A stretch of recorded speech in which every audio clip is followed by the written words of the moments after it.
This episode is made possible by CuriosityStream. Get free access to Nebula, the streaming platform built by all your favorite YouTubers, when you sign up for CuriosityStream at the link below.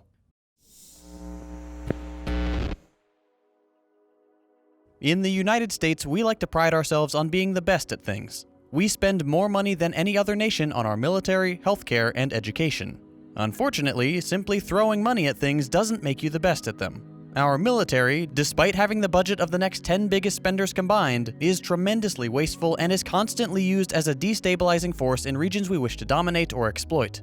Our healthcare system, despite occupying the world's #1 spot for per capita expenditure, is routinely ranked the worst in the developed world in terms of access, efficiency, and effectiveness. While each of these topics deserves its own video, in this episode we're going to focus on the US education system, why it's failing our students and teachers, and what we can do to fix it.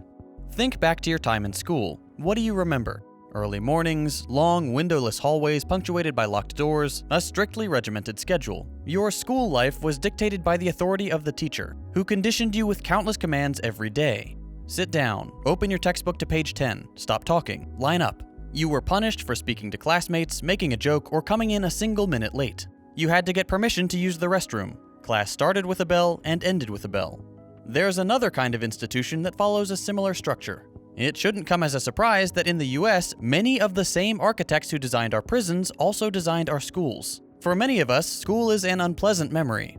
Sure, most of us had fun with friends we made in class, but that fun was exclusively outside of school hours. Odds are the memory of your education itself is pretty negative. Besides the experience of attending American school, the outcomes the system produces are also less than stellar. Despite our cultural obsession with getting American students to perform well in standardized testing, our scores fall squarely in the middle of the pack compared to other industrialized nations. This single-mindedness also has a more critical consequence. By demanding our teachers simply prepare students for testing rather than fostering an actually effective learning environment, we end up with students who not only forget everything they crammed into their heads immediately after taking the test, but who also lack the skills required to learn effectively. The students aren't the only ones suffering. The US has exceptionally high teacher turnover due to low pay and long hours, and compounding the problem, a teacher shortage. So, to sum up the problem, our students are unhappy, perform poorly, and don't gain the critical skills they need. And our teachers are unhappy, overworked, and we don't have enough of them to meet a growing need. A country depends on its young people, those who will grow up and take the reins from the previous generations. So why are we failing them so badly?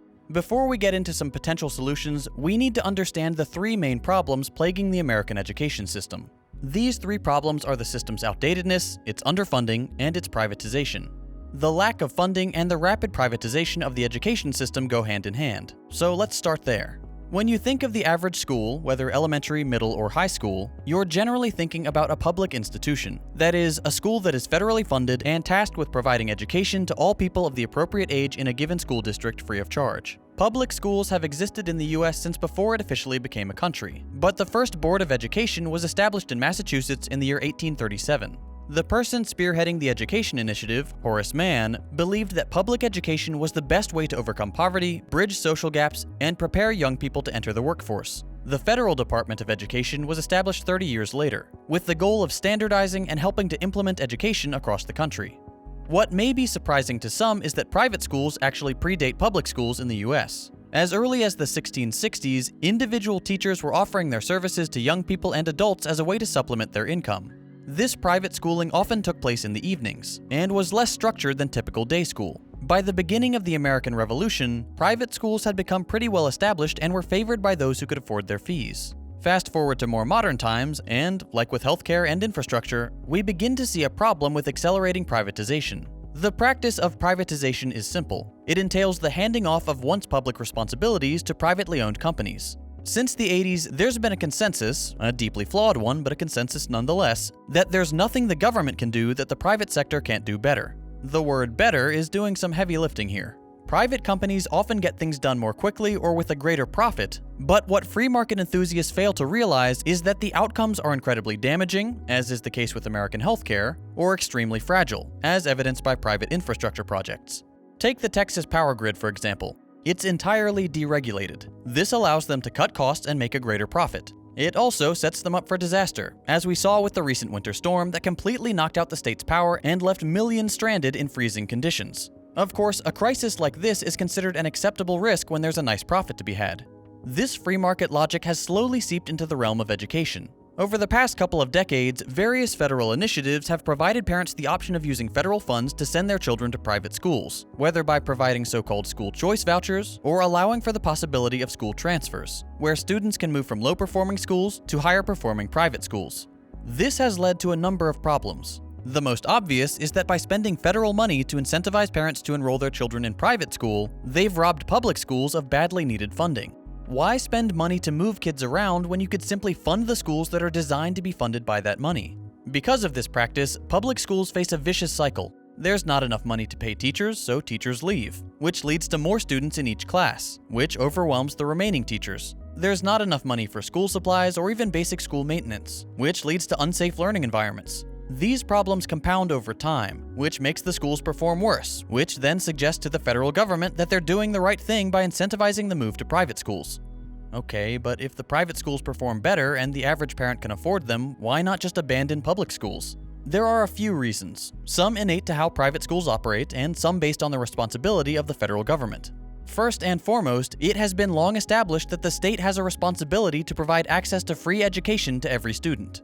This is non-negotiable, at least for now. If public schools didn't exist, there would be students who could not afford to go to private school. Since education is a right, this is unacceptable. So, for the time being, the federal government cannot reasonably get rid of public schools entirely. The other issues stem from the private schools themselves. By their very nature, private schools are not beholden to any kind of governance when it comes to what is taught within their walls. All they have to do is provide proof that their education meets basic educational standards. This has led to an upsurge in what can be considered reactionary, or as the schools prefer, traditional education. What this means in essence is that most private schools skew intensely religious, conservative, and insular. Their student body is overwhelmingly white, Christian, and wealthy. Now, there's nothing inherently wrong with a parent wanting their child to get a religious education. But the problem is, in the US, Christianity has been co-opted by conservatism. Gone are the days when people understood Jesus to be a brown communist from the Middle East, who railed against the rich and preached inclusion, decency, and the value of living humbly. Most American Christians have grafted the language of conservatism onto their faith. Homophobia, racism, unfettered free market economics, and a rabid hatred for anything that could be considered even remotely socialist. This is not by accident. The political right has adopted religious, patriotic language in an attempt to secure a large and dedicated voting bloc, evangelicals, and it's worked. In modern private schools, and I should know, I attended one, it's not uncommon to see PragerU videos shown in class. It's not uncommon to see economics classes that espouse the suicidal free market ideology of Friedman and Rand. History classes portray the US as the good guy in every conflict, including those where we were clearly in the wrong. Today's supposedly Christian education would not be recognized as such by the Jesus of the Bible. Instead, it's a new religion, the religion of free market conservatism. It shouldn't come as a surprise that those in power are doing their best to get more students enrolled in private school. Indoctrinating them into the cult of capitalism while they're young is the only way they can produce more pro-corporate voters. Heck, judging by what we've seen recently, it wouldn't come as a surprise to see public schools go the same way. The previous administration even suggested the creation of a Commission for Patriotic Education, a slate of pro-America, capitalist, imperialist propaganda. This disturbing trend towards privatization and capitalist indoctrination aside, what's perhaps the bigger problem with American education is the fact that the entire system is simply outdated. Remember the Massachusetts School Board? The one established in 1837? Well, that's when the standards for education were established. The stated goal was to educate young people. But if you take a look at how school was and is structured, it becomes more clear what education was actually for. Like it is today, the school day was strictly regimented. Teachers expected absolute obedience. The bell instructed students when the day began and ended, and punishment was doled out for any perceived non-compliance. If the students retained some basic arithmetic, great. But the real goal was to produce obedient, servile workers for the factories of the Industrial Revolution. Step onto a factory floor and what's expected? Obedience, focus, the ability to follow instructions for hours on end. The day even began and ended with a bell. School was then and remains today an instrument to instill discipline, to mass-produce agreeable little cogs for the industrial machine. The standardization of schooling ensured these cogs were nice and uniform, easily replaceable and expendable. Today, nearly 2 centuries later, factory labor is no longer the prime driver of the economy. Companies still need workers, but they demand a new set of skills. Young people entering the workforce are expected to be able to be flexible, creative, and on call at unreasonable hours. Even from a capitalist perspective, modern-day schooling does not adequately prepare our students for the real world. Of course, preparing students for a lifetime of servitude should not be the goal of a good education. Let's examine the main issues in regards to outdatedness. Which of these two hypothetical classes sounds more applicable to real life? Latin or home economics? Guess which one is more commonly taught. If the goal of school is to prepare kids for the real world as we're meant to believe, we are doing our students a great disservice. Why don't we teach home economics classes? Why don't we teach high schoolers how to file taxes? What about useful things like basic first aid? We simply don't teach applicable skills.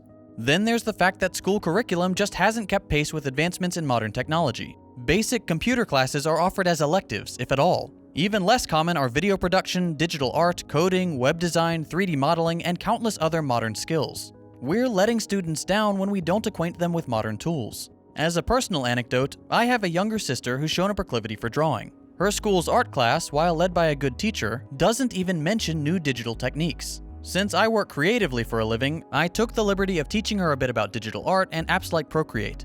Her skills have improved more in the last 2 months than in the previous 2 years. And I'm no artist. I just told her about the app and suggested she watch some YouTube videos. Imagine if public schools had the funding for even a handful of art tablets or iPads. Kids could come out of middle school with skills they could translate into a rewarding career or hobby by the time they graduated from high school or college.